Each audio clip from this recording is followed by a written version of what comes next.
102 anos de vida e arte. Não sabia nem o que era teatro. Nunca tinha visto na minha vida. Mas vi, aprendi e fiz. Irreverência, a marca registrada. Eu nasci para fazer rir. De qualquer maneira. Do Rio de Janeiro, as últimas informações sobre a morte de Dercy Gonçalves. E as imagens do último show feito pela grande artista há 5 dias. Exclusivo, com celular, presos fazem teleconferência e comandam o tráfico de drogas de dentro de presídios paulistas. Todos os pavilhão aí, tá no ar aí, Osasco 2, Palheiros, São Bernardo, Osasco 1 e Guarulhos 1, meus irmãos. O terror de uma família. Menina de 9 anos morre baleada por policiais em Pernambuco. A obra intacta. Gravura de Pablo Picasso roubada da Pinacoteca de São Paulo é recuperada. O ministro das Comunicações anuncia o fim da greve. Os carteiros voltam ao trabalho na segunda-feira. Os gols do Brasileirão. E na Série B, o Bahia derrota o Corinthians. Agora, no SBT Brasil.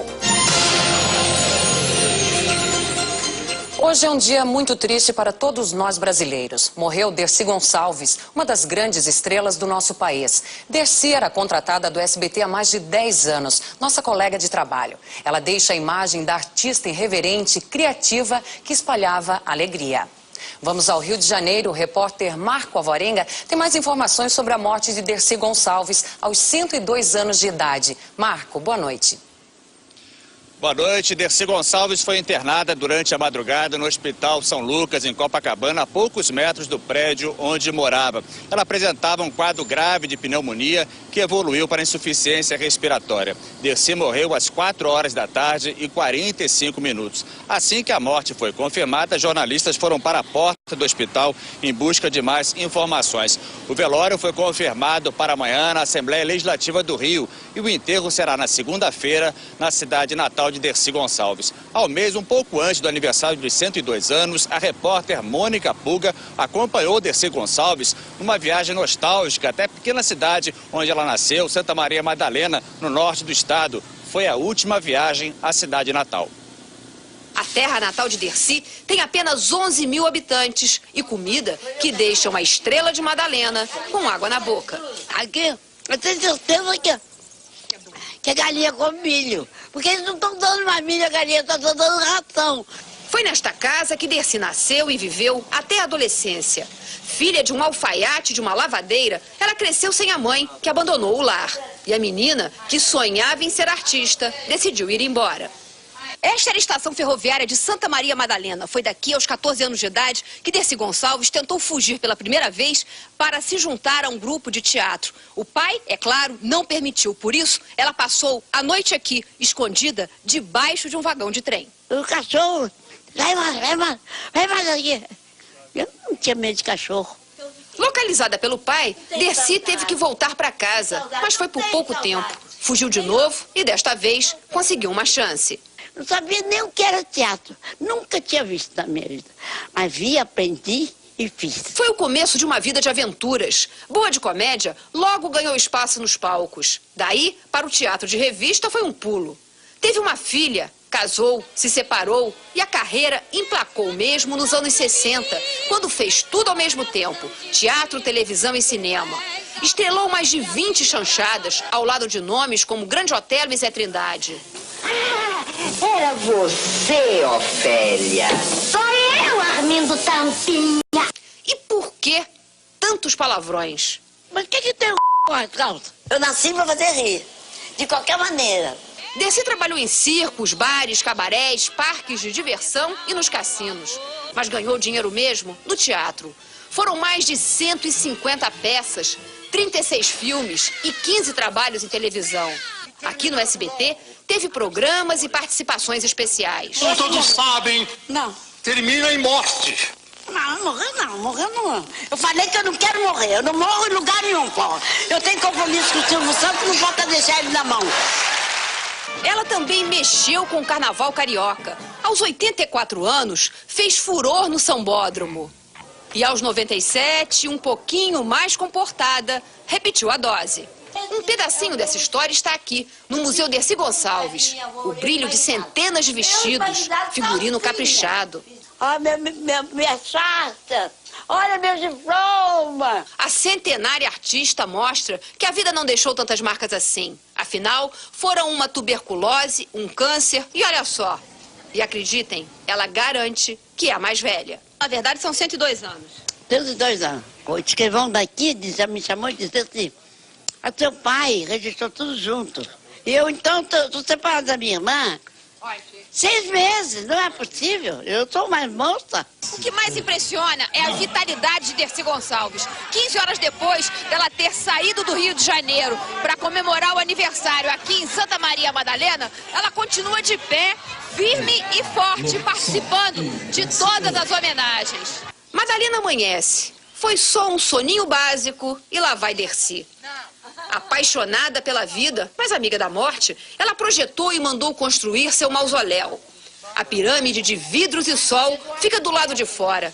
Não havia lugar para tanto exagero dentro do cemitério.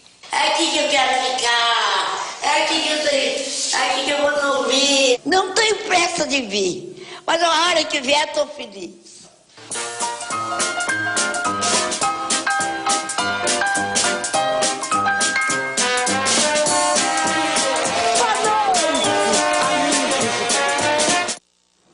Você vai ver agora as últimas imagens de Dercy Gonçalves num palco. O último show foi em São Paulo há 5 dias. As cenas foram gravadas por uma equipe de jornalismo do SBT. As imagens são reveladoras. Dercy já estava com gripe, doença que levou à pneumonia. Mesmo assim, ela fez questão de ficar ao lado de quem mais gostava, o público. Ela era uma estrela. A prova é a multidão de jornalistas que cercou Dercy Gonçalves na chegada a um bar na região central de São Paulo. O show foi uma das comemorações do aniversário. 101 anos oficialmente, 102 na versão dela. Sentada, ela disse que antes de sair do hotel não estava se sentindo bem. Mas a ideia de estar junto ao público já tinha feito com que melhorasse. Passei mal com a bola no quarto, mas felizmente a falta de vontade, a vontade de viver, eu melhorei, já estou bem. Graças a Deus! Viva Dercy!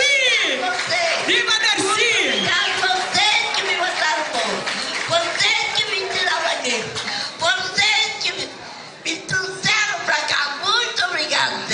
Um beijo da E se não tivesse palavrão, a apresentação de Dercy não teria graça. Todos nós somos natureza, nós somos gente de Respondendo a uma pergunta da cantora Vanusa, que assistiu ao show como fã, Dercy revelou o segredo de tanta intensidade e a humildade de quem já tinha vivido bastante. Se eu fiz alguma coisa de importante, não foi eu, foi o destino que me determinou.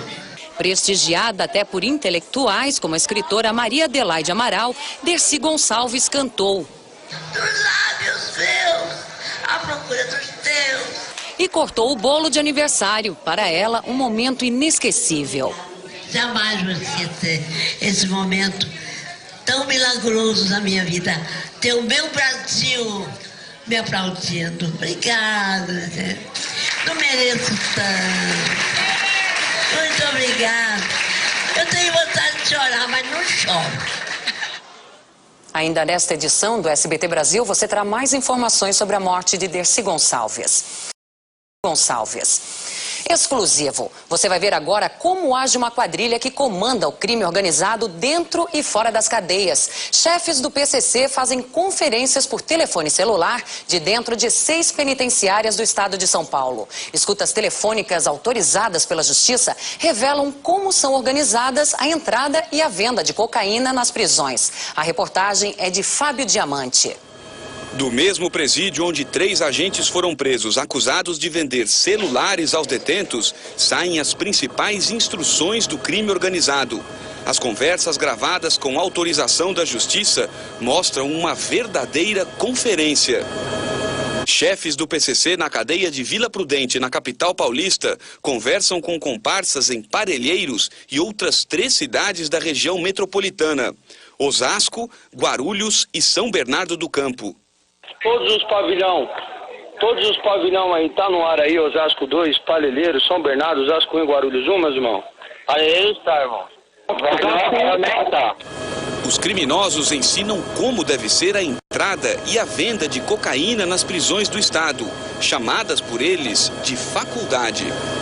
A gente tem que estar pegando ali uma caixa, 2 caixas ali, irmão, e colocando para dentro da faculdade. Por quê, irmão? Pra gente poder fazer uma recriação da hora dentro do nosso quadro aí, entendeu, irmão? O preso também fala sobre o custo da droga, incluindo o transporte. Na gíria, a cocaína ganha o nome de muito louco. Paga 4.500 na caixa do muito louco, 2.000 na portadora, certo, meus irmãos? A facção calcula até o prejuízo com presos que não pagam e com os que são transferidos para outras cadeias. Se 1 quilo dentro de uma faculdade vendendo 1 grama a 20 real, certo? O que acontece? Tira 4.500 do livro, 2.000 da portadora, 3.500 de prejuízo que vai ter. Mas isso é um absurdo, prejuízo que tem um ou outro ali que mete o louco, tem um que vai de bonde, entendeu, irmão? Certo? Vai sobrar quanto, irmão? 12,5, né, irmão? 4? Vai sobrar 10, irmão. Vai sobrar 10, certo, irmão? Cada pavilhão deve ter um líder. Cada irmão vai ter ali de obrigação, tá tendo ali o seu controle, o seu relatório semanal e mensalmente. O quanto que ele recebeu, o quanto que ele vai receber, o quanto que falta e o quanto que entrou para dentro da faculdade e o quanto que teve que girar, entendeu, irmão? O uso de celulares dentro dos presídios não é considerado crime pela lei brasileira. Apesar de ser a principal ferramenta do crime organizado, a Câmara dos Deputados aprovou um projeto que prevê no máximo 1 ano de detenção para casos como este. A pena é a mesma para quem picha um muro. Segundo este promotor, o jogo de empurra impede a solução do problema. E a pergunta fica sem resposta. De quem é a responsabilidade de impedir a comunicação dos presos? Para os estados, a responsabilidade é da União, que deve normatizar via as agências reguladoras. Para a União, a responsabilidade é do Estado, que deve bloquear em cada presídio, né, a telefonia celular. De maneira que os entes públicos não chegam a um consenso, quem se vale disso é o crime organizado e quem sofre é a sociedade. Organização. O que falta para as autoridades parece sobrar dentro da cadeia. Se todos os irmãos fecharem nessa mesma batida, a gente vai pedir o quê? Seriedade, responsabilidade em cima do progresso que está sendo elaborado, entendeu? 2 semanas depois de policiais matarem o menino João Roberto no Rio de Janeiro numa troca de tiros com bandidos, a história se repete em Pernambuco. A vítima foi Maria Eduarda, de 9 anos. A família mora em Carpina, cidade de 60 mil moradores, a 53 quilômetros do Recife. Maria Eduarda foi velada na escola onde estudava.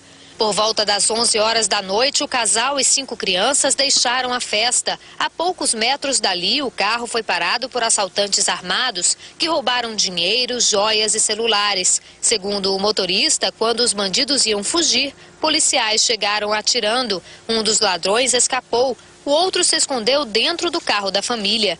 No veículo, as marcas dos tiros. O assaltante que entrou no carro tem 14 anos. Uma mulher que participou do assalto também acabou presa. A Corregedoria da Secretaria de Defesa Social de Pernambuco informou que irá apurar o caso. Os policiais que atiraram no carro da família foram afastados das ruas e cumprirão funções administrativas. A polícia recuperou hoje uma gravura do pintor espanhol Pablo Picasso. Ela é uma das 4 obras roubadas da estação Pinacoteca, em São Paulo. Um dos homens acusados pelo roubo está preso. A gravura O Pintor e seu modelo do espanhol Pablo Picasso estava escondida no teto de um dos prédios deste conjunto habitacional na zona leste de São Paulo. Os policiais chegaram de madrugada e usaram uma escada para ter acesso ao esconderijo, no forro. A gravura ainda estava no mesmo saco plástico usado no dia em que foi roubada. A obra está em ótimas condições, ela não foi nem mesmo retirada da moldura. No local moram parentes de Wesley Teobaldo Barros, preso ontem à noite no estacionamento de um supermercado. ele se preparava para um assalto a banco. A polícia chegou até Wesley por meio de escutas telefônicas autorizadas pela Justiça para investigar uma quadrilha de assaltantes. Nas gravações, eles falavam muito a palavra obras. Ao ser preso e questionado sobre as tais obras, Wesley confessou ter participado do roubo à Pinacoteca. Wesley aparece de camisa azul nas imagens do circuito interno do museu. No começo de junho, ele e 2 homens que não se preocuparam em esconder o rosto, levaram 4 obras dos pintores Di Cavalcanti, Lazar Segal e 2 gravuras de Picasso. As obras foram avaliadas em mais de R$1 milhão. A polícia levou quase 40 dias para encontrar um dos assaltantes e recuperar apenas uma das obras. Faltam outras 3. Difícil saber se elas ainda estão no Brasil. A gravura de Picasso, agora sob forte esquema de segurança, já foi levada de volta para a Pinacoteca e poderá ser vista pelos visitantes a partir da semana que vem. Você vai ver depois do intervalo. Na Colômbia, o presidente Lula experimenta café e aguardente. Mulheres no comando. Na hora das compras, são elas que decidem. Mais homenagens, trechos de um programa especial com uma grande estrela, Dercy Gonçalves. Já já, no SBT Brasil.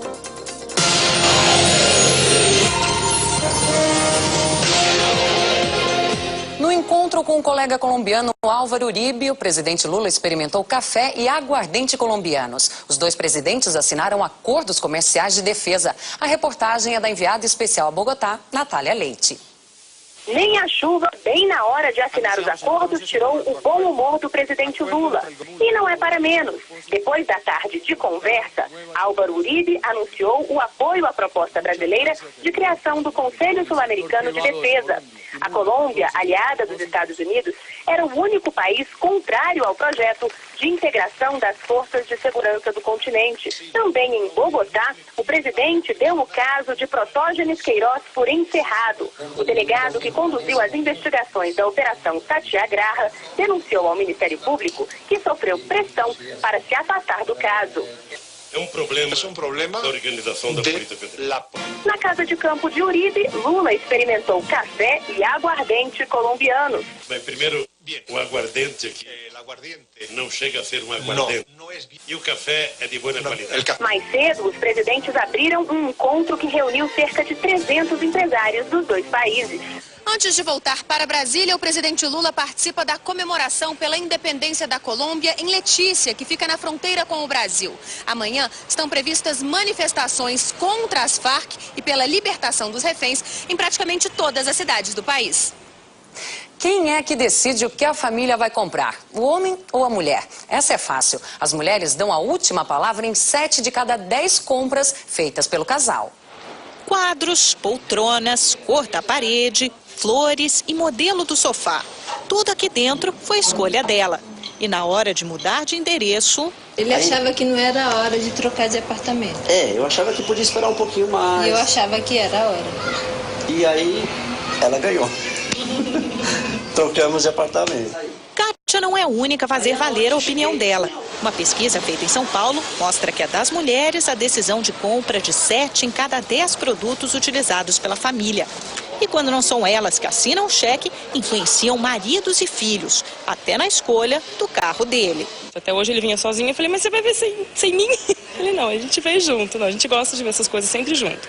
Manuel e Elaine ainda nem se casaram, mas ela dá palpite em tudo e ele gosta. No que depender de mim, eu vou pela beleza do carro, potência, não quero saber do preço, entendeu?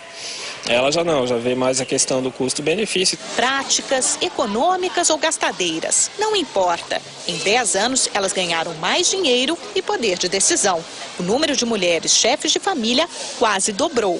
É como se ela também ganhasse esse direito de discutir, porque em pé de igualdade ela também está participando com a renda. Até lugares que antes eram dedicados exclusivamente ao público masculino, hoje já são frequentados pelas mulheres. Nesta rede de materiais de construção, uma das maiores do país, quase metade do público é feminino. Produtos como chuveiro e interruptores já fazem parte da lista de compras delas. Bernadette veio com a família escolher o armário do banheiro. A função do marido foi uma só. Eu sempre venho com ele paga e eu escolho. Você vai ver a seguir ao vivo de Brasília o fim da greve dos Correios. Talentosa e irreverente, as marcas de 102 anos de vida de Dercy Gonçalves. E daqui a pouco, os gols da rodada e a decepção dos corintianos na derrota para o Bahia. Já já no SBT Brasil.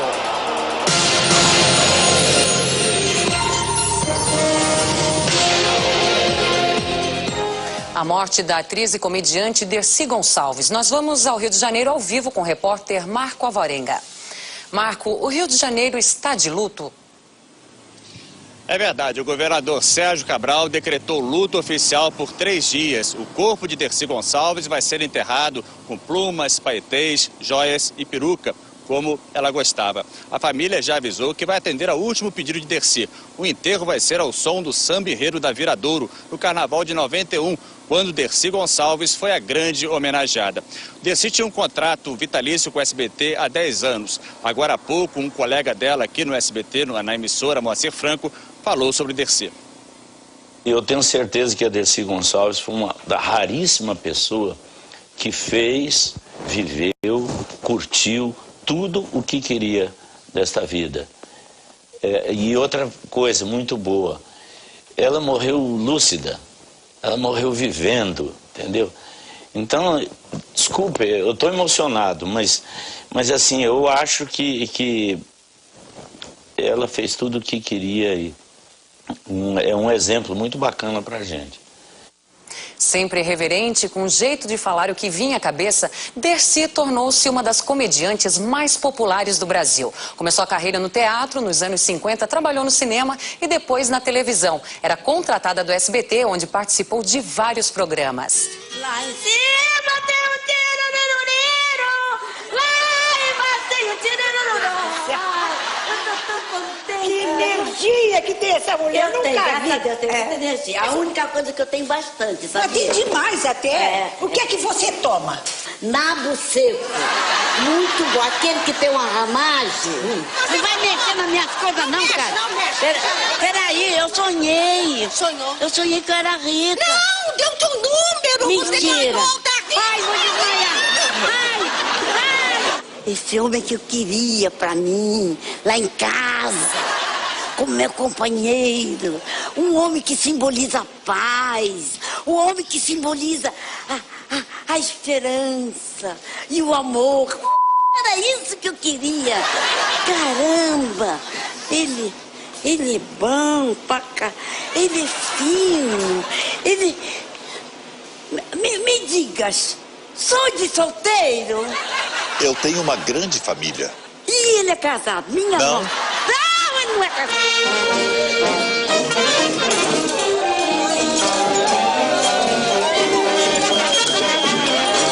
Aquele homem foi que falou pra mim, é o mesmo. Ah, meu Deus. Eu quero que o povo vive em harmonia e em paz. E você é uma pessoa honesta? Ele te deu esse prêmio. Menina, olha, eu prometi não falar palavrão. Vamos comemorar, vamos comemorar.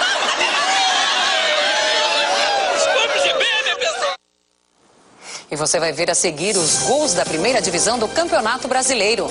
E o Bahia surpreende o líder Corinthians na segundona. Já já, no SBT Brasil.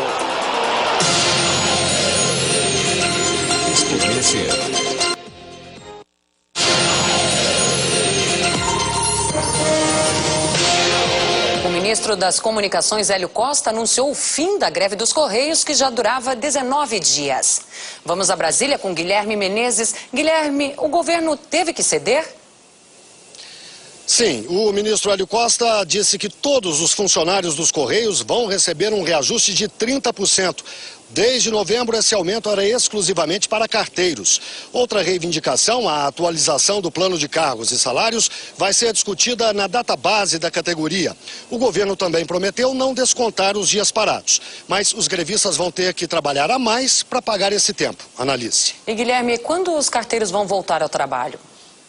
Na segunda-feira, segundo um diretor do sindicato, depois que o acordo for assinado, preto no branco. Mas o ministro das Comunicações afirma que as cartas começam a ser entregues normalmente em todo o país já na segunda-feira de manhã. Analise. Obrigada, Guilherme. E pela Série A do Brasileiro, Ipatinga venceu a Portuguesa por 4-1. Em Porto Alegre, o Grêmio bateu o Cruzeiro e agora é o vice-líder da competição. Depois de um chute estranho de Rafael Carioca, Paulo Sérgio aproveitou e fez para o Grêmio. Com essa vitória por 1-0 sobre o Cruzeiro, os gaúchos tiraram os mineiros da vice-liderança do Brasileirão. No Rio, o Fluminense conseguiu uma vitória quase no fim do jogo. Depois do cruzamento, o goleiro Wilson não afastou o perigo e Thiago Neves definiu. Fluminense 1, Figueirense 0. Pela segunda divisão, o Bahia acabou com a invencibilidade do Corinthians. A cobrança de falta de Elias surpreendeu o goleiro Felipe. Final Bahia 1, Corinthians 0. Apesar da derrota, o Corinthians segue na liderança da segundona.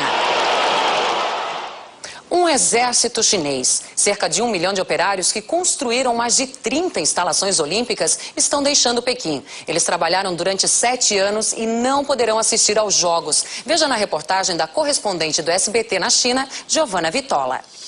Quem passa pelo centro. Na periferia de São Paulo, músicos profissionais estão recrutando jovens talentos para uma orquestra de samba e choro. A estudante Dayana acordou para a música. O mecânico Wagner também. Aliás, essa turma toda da periferia de São Paulo optou por andar no bom caminho, sinalizado por notas musicais. O garoto numa hora dessa poderia estar, né, aí no crime, ou ele tá fazendo alguma coisa errada e tá aqui, né? Bora, gente! A direção certa para uma nova alternativa. Uma vida artística, sem desvios. É o enredo de um projeto que faz da música um instrumento de educação.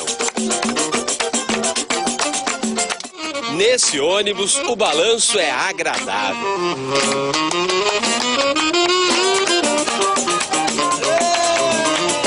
Leva jovens de um bairro da zona leste de São Paulo ao encontro de um sonho: subir no palco e sentir de frente o calor do público.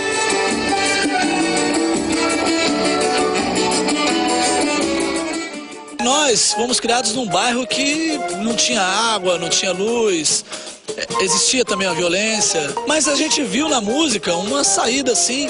O som do bairro São Mateus está em cartaz no Festival de Inverno da histórica Paranapiacaba, Grande São Paulo.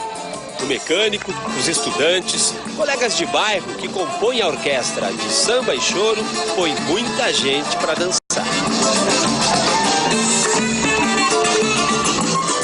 Maravilhoso. Eu não sabia que era da periferia. O palco é um momento mágico para eles, mas melhorar a imagem distorcida da periferia requer algo mais. Manter o compasso na volta para casa, por exemplo. A cada fim de show, o retorno à realidade. Essa é a rotina dos últimos 4 anos, afinada por músicos profissionais, que tocam para frente a ideia de descobrir talentos. Eu acho que a música ela salva. Ela dá esse alento a essa molecada que quer fazer alguma coisa e não tem essas iniciativas. Toda semana eles se reúnem em nome da boa música brasileira, para afinar cordas, sopros e ideias de quem quer ver o bairro sumir das páginas policiais e ganhar mais espaço nos cadernos de cultura. A gente planta para colher o futuro, né? Vem junto, vai. 1, 2, 3.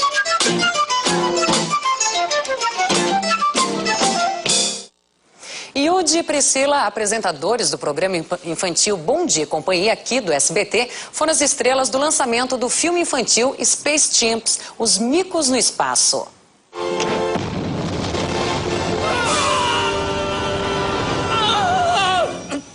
Ai, beleza, desestressei. Ele é todo atrapalhado, ele fala as coisas sem pensar, é muito louco. Eles vêm treinando para isso a vida toda.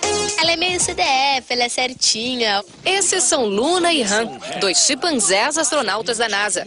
No comando da nave, outro deles, Titã. A missão... Você vai para o espaço! Eles vão procurar vida alienígena, porque eles foram designados para ir para lá. No lançamento do filme em São Paulo, sala cheia. Todos queriam conhecer a história, com o nome... Space Chimps. Ou... Micos no Espaço. Uma produção norte-americana que, para ser exibida no Brasil, precisou de novas vozes em português. Para ganhar as telas do cinema, foi preciso um cuidadoso trabalho de dublagem. Sou uma astronauta treinada. Sei o que eu tô fazendo. Quem é ela? A Priscila. Todos queriam uma foto. Ela apresenta Bom Dia e Companhia. Priscila e Yudi foram os escolhidos no Brasil para dar vida aos aventureiros. Tcharam! Abracadabra! Eu tô acostumado a improvisar bastante. Lá não pode ser nada improvisado. Tem um texto assim na sua frente, você tem que seguir o texto. Boa sorte, vai fundo. Tem tudo a ver com criança, eles têm esse lado solto na televisão. E a gente achou que quando a gente viu o filme em inglês, a gente achou que eles têm as mesmas características. Um pouquinho mais alto. Tarefa nova para os dois. Não é nada assustador, assim. Eu achei até mais fácil do que apresentar programa ao vivo. Diversão para quem assistiu. O filme é bem animado, muita dança e é bonito também.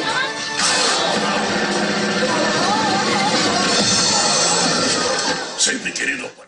Na Austrália, o Papa Bento XVI pede perdão às crianças que foram molestadas sexualmente por padres da Igreja Católica. O pedido de desculpas foi feito durante a missa na Catedral de Sydney.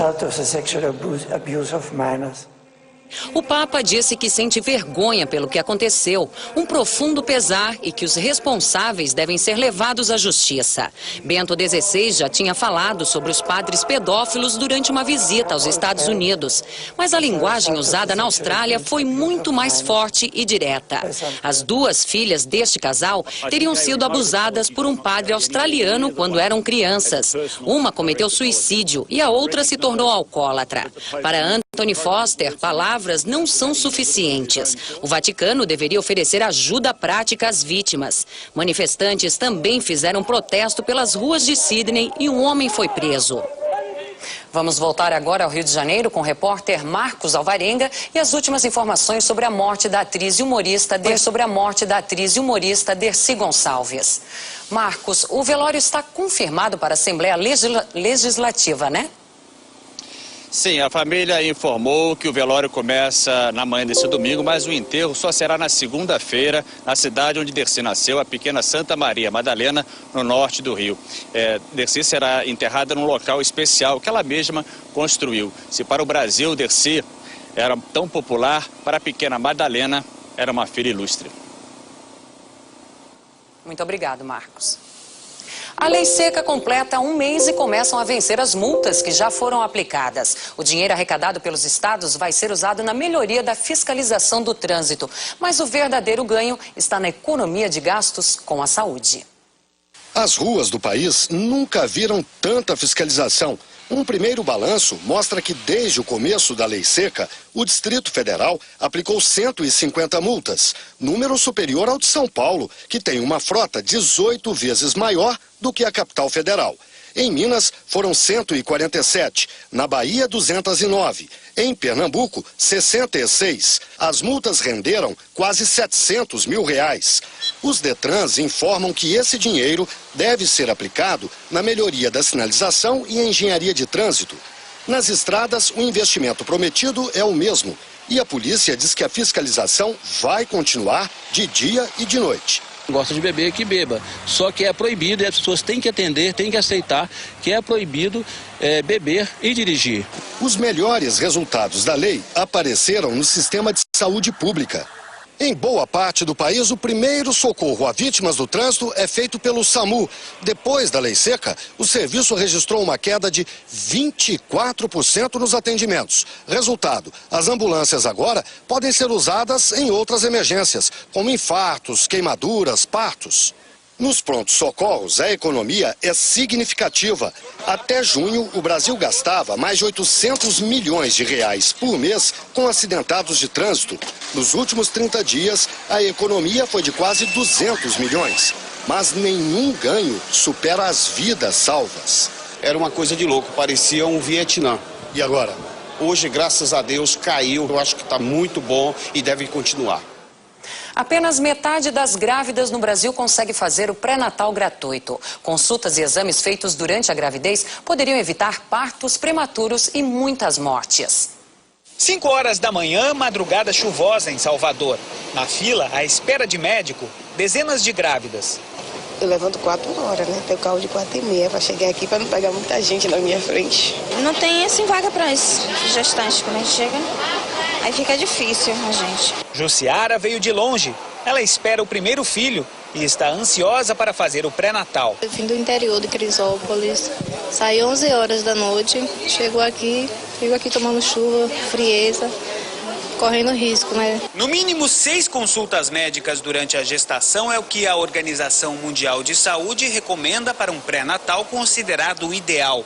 O difícil para muitas mães que dependem do SUS é conseguir que esse acompanhamento seja constante, com todos os exames, do início ao fim da gravidez. Além das consultas médicas, as futuras mães devem fazer pelo menos 7 exames de laboratório durante a gestação. Entre eles, o teste de HIV, que só é oferecido em 1.200 das 4.000 unidades de saúde credenciadas pelo SUS. Acompanhamento pré-natal eu consegui com uns quase 5 meses. E meus exames eu consegui fazer agora perto de Paris. São muitas pacientes para pouco médico.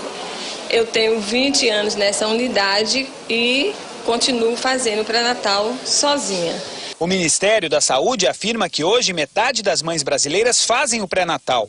Mas segundo a Federação Brasileira de Obstetrícia, apenas 25% delas têm acesso a 6 consultas obrigatórias. Uma das consequências da falta de um pré-natal adequado é o alto índice de partos prematuros. No Brasil, 20% dos bebês nascem antes da hora.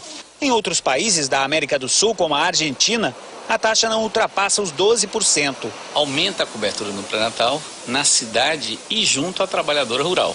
Contudo, se esse pré-natal não for qualificado, nós comemoramos a quantidade, mas ainda vamos perder recém-nascidos e perder mães porque o pré-natal ficou a desejar. Enquanto isso, em Salvador, Jussiara, depois de 4 horas de viagem e mais 4 horas na fila, debaixo de chuva, conseguiu ser atendida. Volta para casa cansada, mas com o alívio de saber que vai tudo bem com o bebê. O candidato à presidência dos Estados Unidos, Barack Obama, passa a noite no Afeganistão. Ele visita as tropas americanas que patrulham o país. Amanhã, Obama deve encontrar o presidente afegão Hamid Karzai. A primeira parada foi na base militar americana no Kuwait, onde Obama foi aplaudido. Ele vai visitar ainda a Jordânia, Israel, Alemanha, França e Grã-Bretanha, na tentativa de compensar as acusações feitas pelo candidato republicano John McCain, de que não tem experiência internacional. McCain também criticou Obama por traçar políticas para o Oriente Médio, sem nunca ter estado na região. O democrata já prometeu que, se for eleito, vai retirar as tropas americanas do Iraque em um prazo de 16 meses. Em visita ao Iraque, o primeiro-ministro do Reino Unido, Gordon Brown, disse que tem planos para retirar tropas militares britânicas que estão no país. O comentário foi feito depois de um encontro com líderes iraquianos, mas Brown não disse em quanto tempo vai retirar os 4.000 soldados. As tropas inglesas que continuam no país têm a função de treinar os soldados iraquianos. 25.000 pessoas lotaram a Arena de Touros de Las Ventas, na Espanha. Dessa vez para assistir a final do Circuito Mundial de Motocross Estilo Livre. Na abertura, os competidores estavam animados. A plateia aplaudia o norueguês André Villa, que mora na Espanha. Mas ele não conseguiu completar a aterrissagem e deixou a moto escapar, ficando em segundo lugar. Com manobras perfeitas, o campeão suíço Matt Reboul comemorou a vitória. E quem estava na arena aproveitou o espetáculo das motos.